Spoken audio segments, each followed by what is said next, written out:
ఒక మంచి వార్త మీరు ఇతరులకు చెప్పరా? ఇంత మంచి వాక్యము ఇతరులకు ఫార్వర్డ్ చేయరా? ఇక చేతులు విరిగిపోతాయా మీవి? ఒక మంచి కార్యం చేస్తే దేవుడు మీకు తోడు ఉండడా?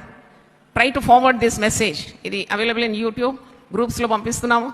ఎక్కడో మంచి చీరలు దొరుకుతుందంటే మీరు ఎంతమందికి ఫోన్ చేసి చెప్తారు? బా ఏం కలరు, ఏం బాగుంది, ఎంత బాగుంది, బట్ట బాగుంది, డబ్బులు తక్కువ ఉంది అని ఎన్నిసార్లు మాట్లాడతారు కదా. అవన్నీ గతించిపోయేవి. ఎన్నడు గతింపనేది దేవుని వాక్యం. హల్లెలూయా. ఆకాశం భూమి గతించిపోయిన దేవుని మాటలు గతింపవు. కాబట్టి try to spread the good news. నువ్వు పంపిస్తూనే ఉండాలి నీ మిత్రులకు, మరి బంధువులకు, మీ బిడ్డలకు ఫార్వర్డ్ చేస్తూ ఉండాలి. ఫ్యామిలీ గ్రూప్లో పెట్టేయాలి. వారు వింటారు తప్పకుండా. దేవుడు కార్యం చేస్తాడు.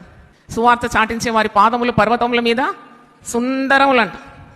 Very beautiful feet for those who spread the good news. కాబట్టి దేవుని మరి రాజ్య వ్యాప్తి కొరకు పడుతున్న ఈ పాటలను మీరు కూడా అర్థం చేసుకొని మీరు ఒక చేయండి. Let us make it a big affair.